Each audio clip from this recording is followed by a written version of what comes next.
I mean, this is about delivery and fulfillment. Pack stations which don't need addresses, you just need to put it in your garment and you can find a pack station. The fact of the matter is the address, I submit, hasn't received enough attention from either posts or mailers because their addresses find their home in address databases. Hygiene is an incredibly serious problem for the address, and the enormous problem of undeliverable as addressed mail, which I'll refer to as UAA going forward. And lastly, the availability of addresses in address systems is one of major significance, and I'll get to that in a moment. This has a green arrow. Let's see what happens. Do I pick it up and aim it someplace? There we go. I want to rebrand the address.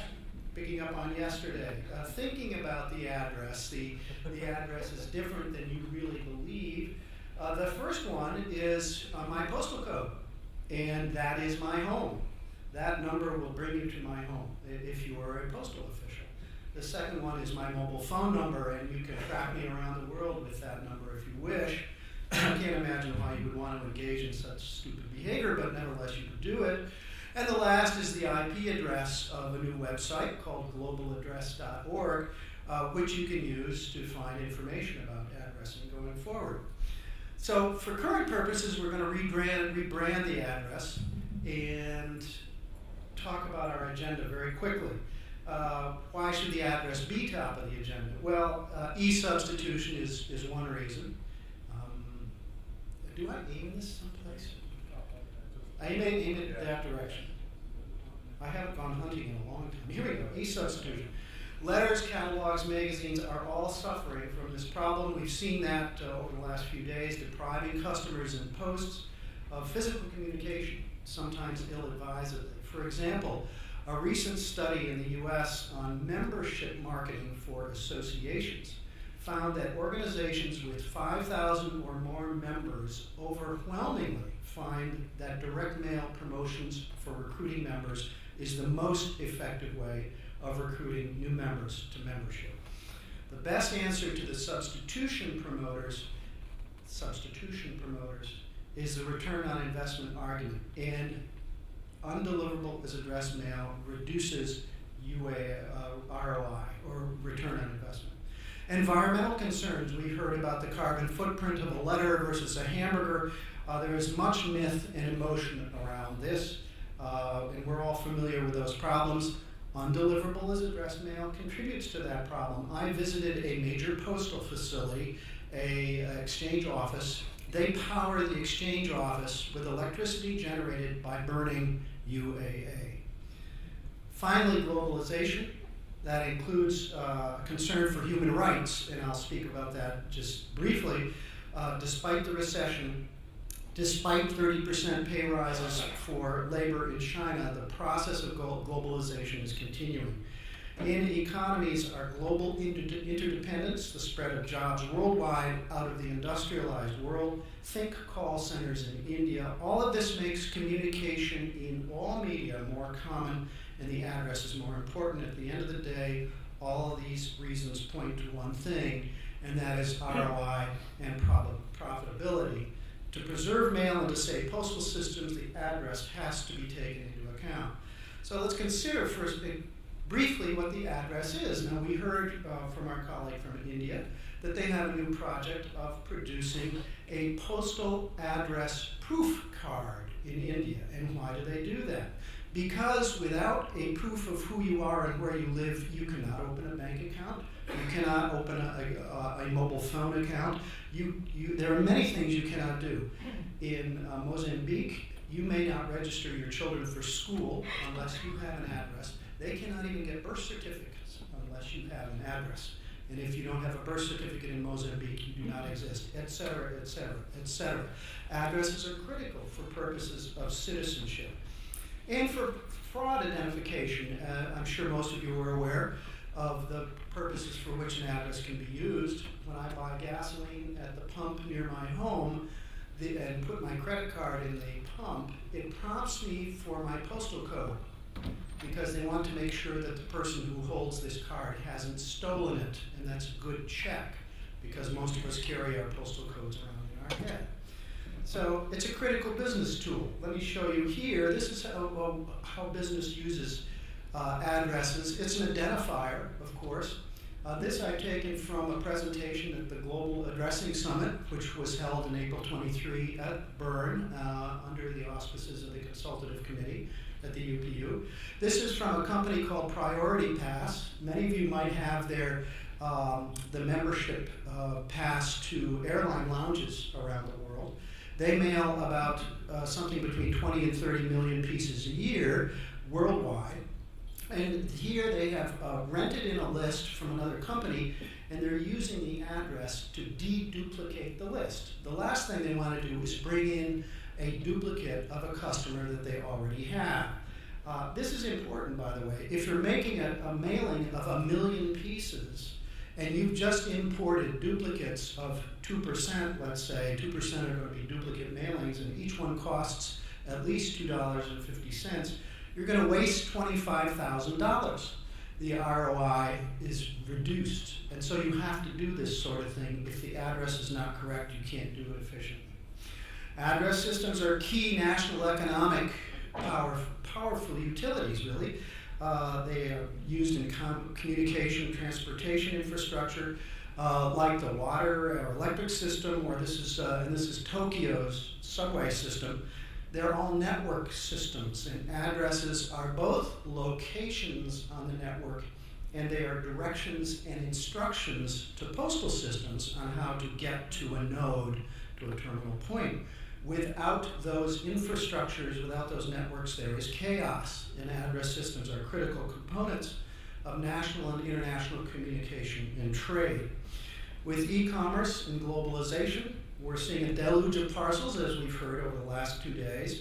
Expensive and inexpensive items ordered from websites carried worldwide. Most of the new traffic is internal to countries. In Europe, Schengen has had an impact, and the IBC e-parcel group has profited from that, and the Kahala group has enjoyed growth in other markets. According to a recent study of global letters and parcels done for the UPU by Adrinelli Company in Boston, cross-border express and parcel carriage worldwide has gone up by more than 50% since 1998. 50%. Consistent with that, Pranav Shah, Paul Vogel's successor at the International Department of the U.S. Postal Service, has stated, in 2002, 50% of the international revenue was single-piece letters, 50%. Last year, revenues came predominantly from parcels and express, 72%. Single-piece letters have plunged to 18% from 40%. Bulk letters have remained constant at 10%. I think that's fascinating data. From 2008 to 2009, small packet volumes such as DVDs and CDs and similar products have exploded from 48 to 56 million on the import side into the U.S., and on the export side from 12 to 38 million. That's absolutely extraordinary. In UK research by Postcode Anywhere and the Interactive Media Retailers Group, in the UK online e-commerce market produced sales of goods and services valued at £50 billion in 2009. And they estimate that resulted in 1.1 billion parcels and packets for delivery in the UK and overseas. So, even if the consumer has an email address, he still needs a postal address to receive a parcel. And those consumers to be in the developing world need addresses also. And as businesses, we care and should care for all those good reasons. Human rights, development, environments, and the posts and businesses need to care for a very bedrock reason. Economics. A bad address resulting from an undeliverable piece of mail or a parcel is wasted money. The U.S. data company Melissa Data, highly respected company in the U.S., they estimate that the cost of a returned or undeliverable marketing letter is more than $3. Assume a bulk rate of 35 cents to mail it, $1.50 for the print and paper, designing, and $1.50 to manage the return piece. In a 25,000 piece mailing, of which 10% go undelivered, that's $7,500 in wasted money. I, as a small businessman, won't waste that money. I will not do it.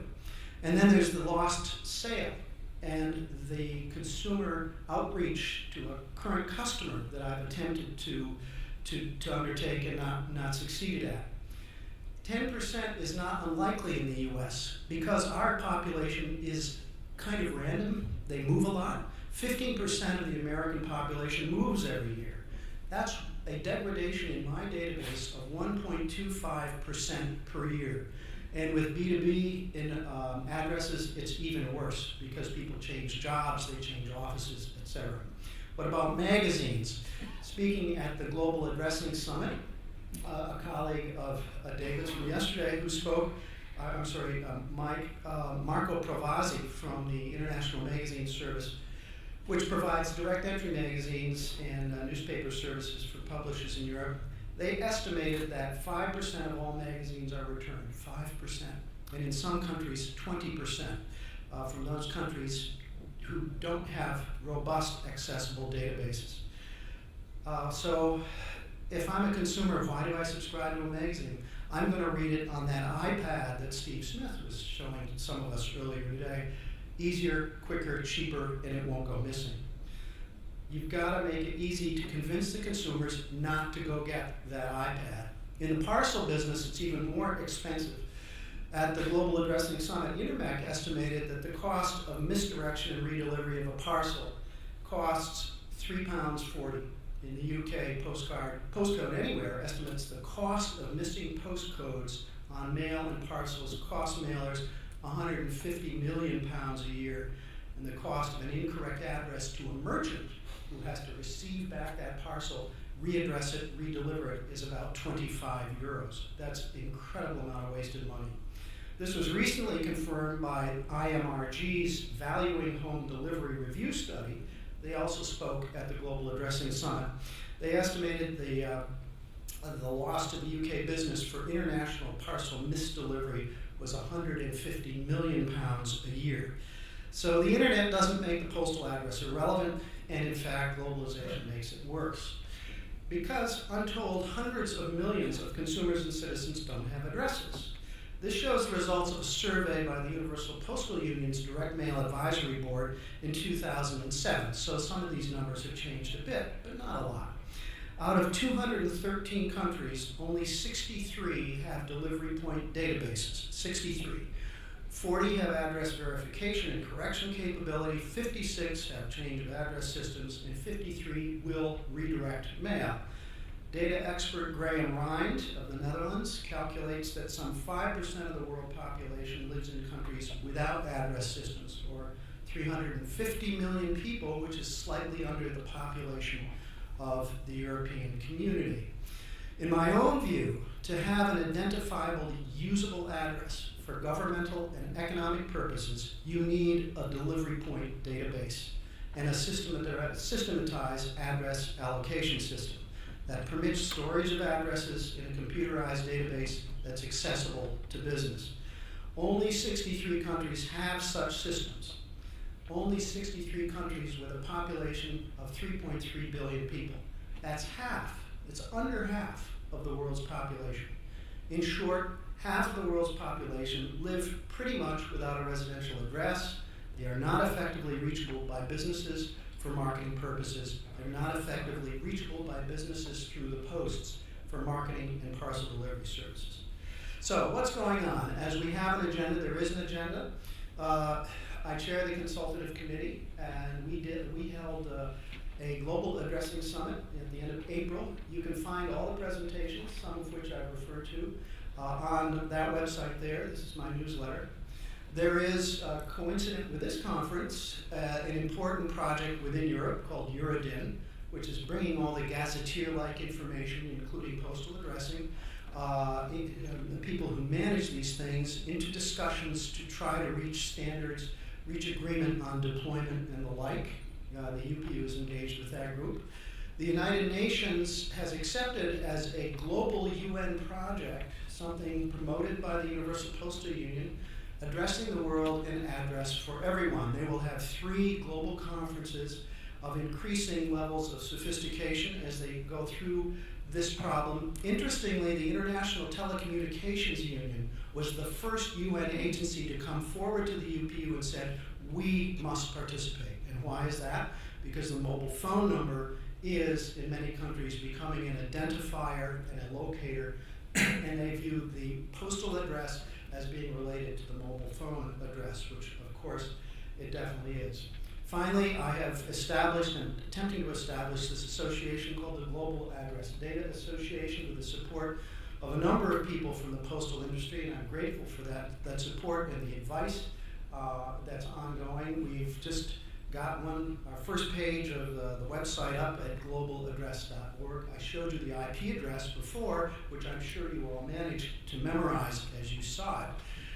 Don't we all wish we could do that? This is the agenda that we'll carry out to discuss. I've talked to you about the first couple of those things. Change of address systems are critical, as I mentioned, cross-border access. Well, you see them all out there of how important the address in these different forms can be. Electronic addresses also. Cannot forget barcoding technologies where the technical developments are absolutely extraordinary.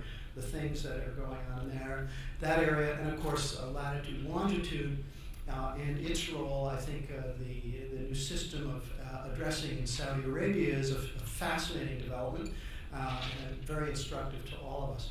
So with that, ladies and gentlemen, you've seen the business vision, which we articulated at the consultative committee with the industry's help. The vision of business is that there is one place where they could go to clean their address files, their customer files. Some place that would have every address, that would have every delivery point, every change of address of anyone who moves anywhere, across borders even. That would be worldwide, available all the time by anyone who is mailing something or delivering a parcel. That's the vision. That would be paradise. You always ask, what would paradise look like? Some of that exists, by the way. The postcode department of the UPU actually has, to the extent the country has an address database, it contributes it to the UPU, and the postcode department puts that out in a flat file, and it is available to anyone for a license fee. So that's the business vision, what we would like to have. As I say, we have that change of address, which makes life so difficult. It's even more complex here in Europe, where it's difficult sometimes for a business to access the change of address system across borders. The UK and the US make it particularly difficult for mailers from the other country to access that data. That needs to change. In fact, being able to capture those changes, as I've said, can be the difference between profit and loss, and the question of what media will I use? Will I use the mail at all? And I think the mail has a great future. If the seller can use the post profitably, he will do so. If he cannot, he'll use another communications medium. And with that, I take us back to looking at the address a different way on a global basis. Thank you very, very much.